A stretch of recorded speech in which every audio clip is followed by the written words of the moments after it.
Gusto ko gulay naman. Kasi gulay. Karita na kami. Healthy yung gulay kaysa karne dam, no? Saka maganda dito kasi gulay natin galing sa ating sariling bakuran. Oo. Ayan mga kababayan, bali ito na po yung nakuha ko mga damo dito mga kababayan.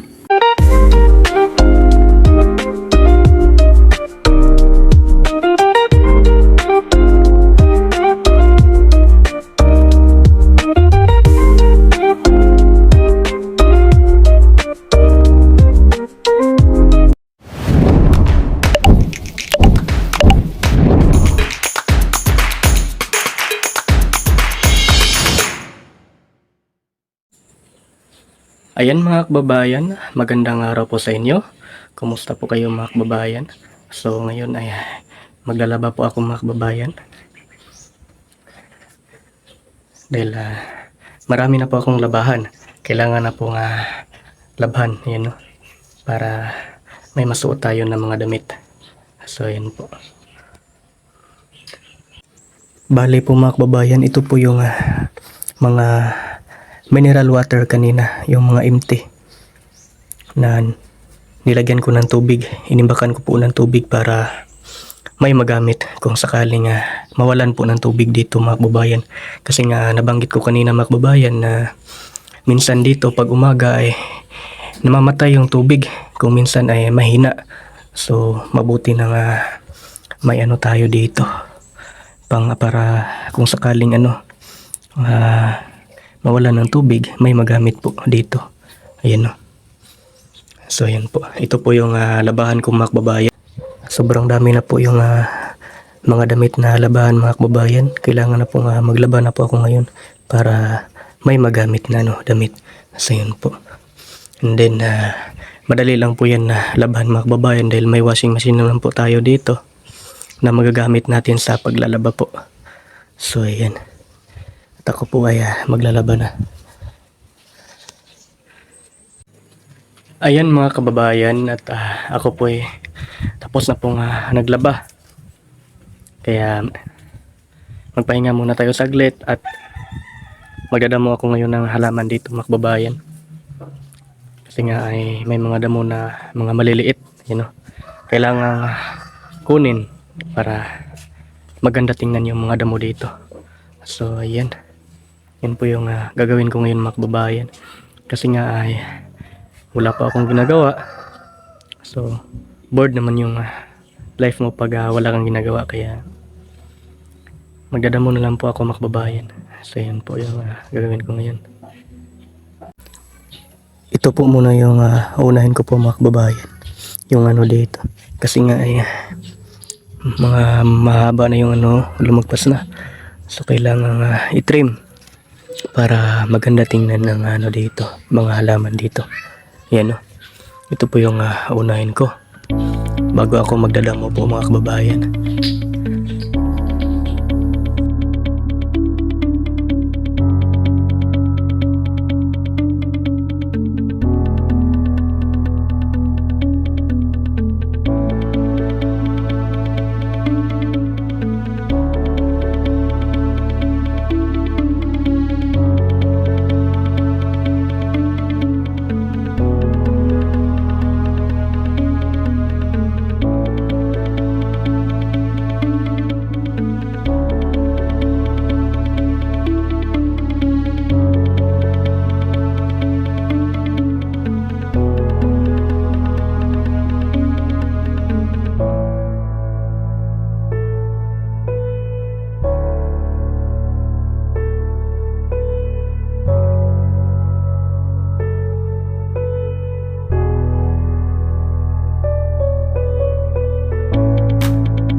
Ayan na po mga kababayan. At tapos ko na pong na-trim yung mga ano dito.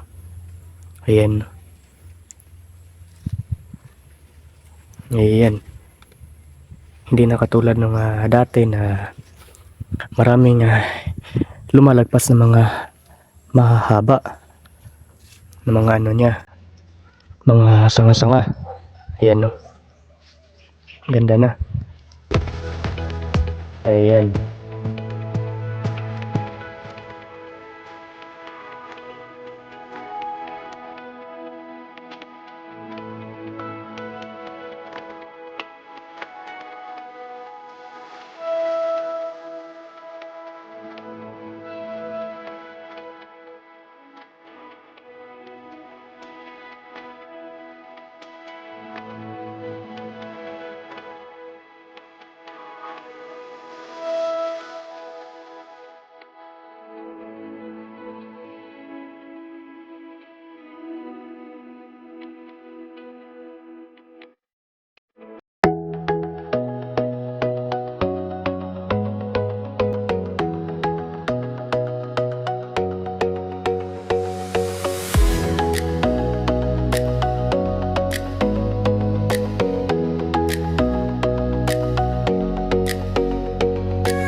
Ayan mga kababayan, bali ito na po yung nakuha ko mga damo dito mga kababayan.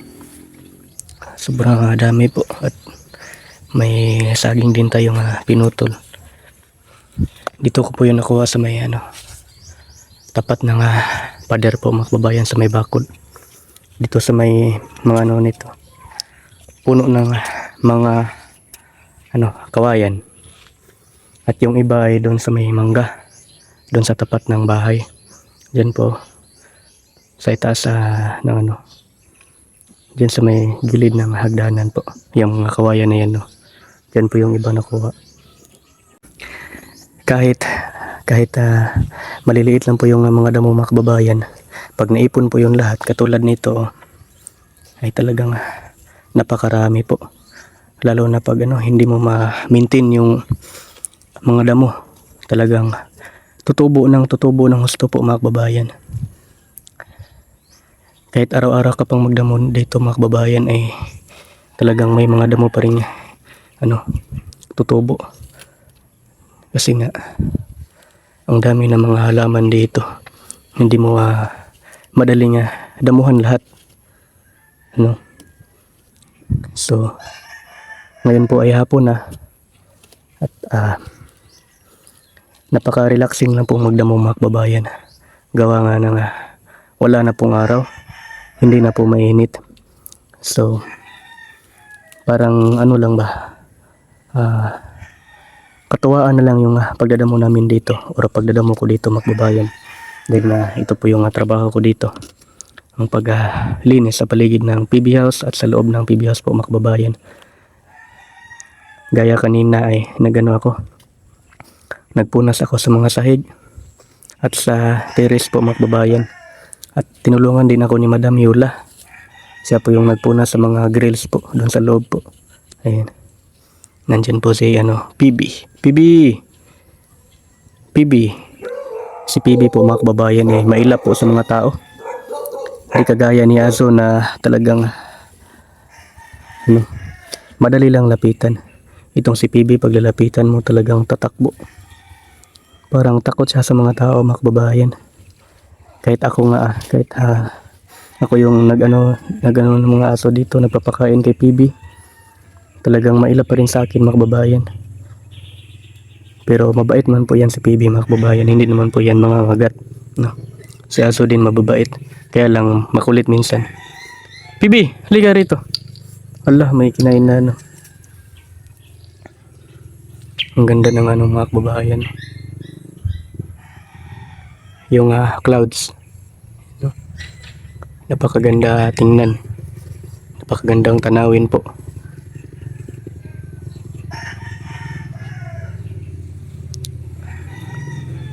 So ayan mga kababayan, magluluto po si Madam ng gulay. Sinabawang gulay. Oo.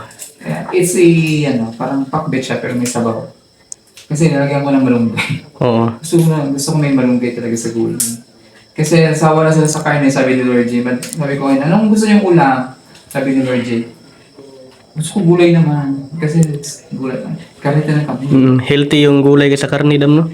Saka maganda dito kasi gulay natin galing sa ating sariling bakuran. Oo. Kesa, bibili pa tayo. Kaya, pag may tinanim, Mayanin. Ang dami ng sitaw pa doon, Dam, sa Dami ng sitaw kaya ginagawa ko. Dinami ako ngayong sitaw. Doon sa may ba? Sa mismong puno talaga. May mga pa doon. Kanina mag-harvest. Sabi ko mag-harvest na dami-dami dyan. I-harvest na yun dapat. Ilagay na lang sa rep. Kasi, ang dami na rin sitaw. Puno na yung sitaw. Ang dami pa doon Pwede na mag-adobong sitaw tomorrow. Ano to? Kumakain ka ba ng gulay? Kumakain naman. Ano to, Dam? Ay, Parang dapat sa tinolang manok. So, hindi to maano ngayon. Kasi walang, hindi tayo ayaw nga nila mula ng karne sa isda. Tsaka, ito lang muna lulutuin natin para healthy naman tayo. Meron pa yung lagi tayong karne. Gawin ko siya hindi ko siya gagawin pakbet. Gagawin ko siyang sinabawan. Na parang may sabaw ko. Hindi naman madaming sabaw pero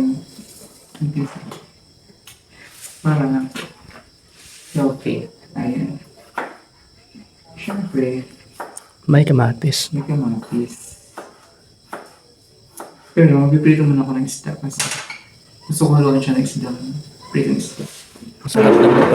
Masarap pag may pritong isda. Yes, yung isda natin ay matang bacon. It's matambaka. Isdang matambaka. Pipituhin natin ito. Sarap niyan. Partner sa Gulay. gulay. Matigas pa. Kaya, tigas pang dali man. Dali natin.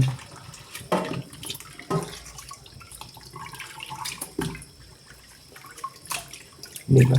Nabaligi kami kahapon. Kasabing kami sa namalingke sa Mintal. Oo. Pinamala kami rin sa kami ni Lord J kasi nagpa-car washing kami. Kay PB. Diyan yata sila. Oo. Kinatudam. Kali-kaling SM. At ako po ay Anong Tagalog ng ng malunggay, Dam? Mag-harvest. Hindi ko alam ang Tagalog nito, Dam. Maghimay. Maghimay ng malunggay. At ako naman po ay maghimay ng malunggay. Ito na po yung hinimay ko. Kunti pa lang. So, tatapusin ko na to. Maghimay ng malunggay. Kasi mas ang malunggay kasi mga kababayan healthy. Kaya Healthy masarap vitamin pala. is composed of vitamin A, C, and E. Ang malunggay dam no? Yes, Mm-mm. vitamin A, C, and E.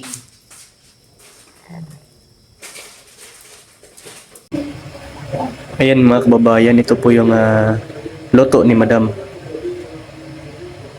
Ayan. Madam Yula recipe po ito.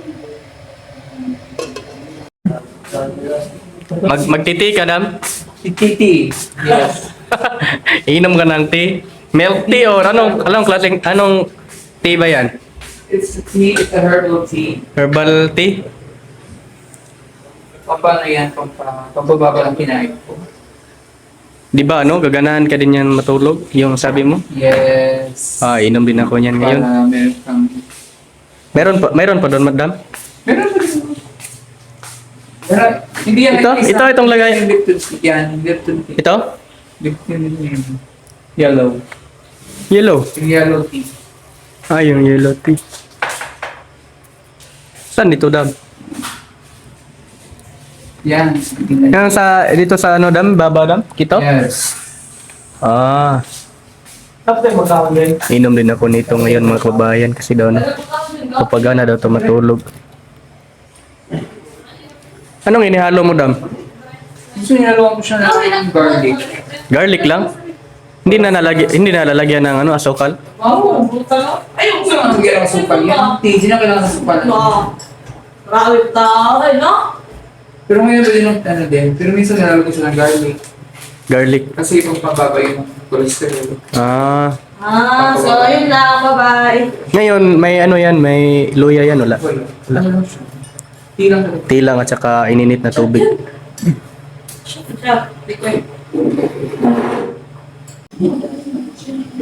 Ayan mga kababayan, maraming salamat po sa inyong lahat sa panonood ng vlog ko dito sa PB House.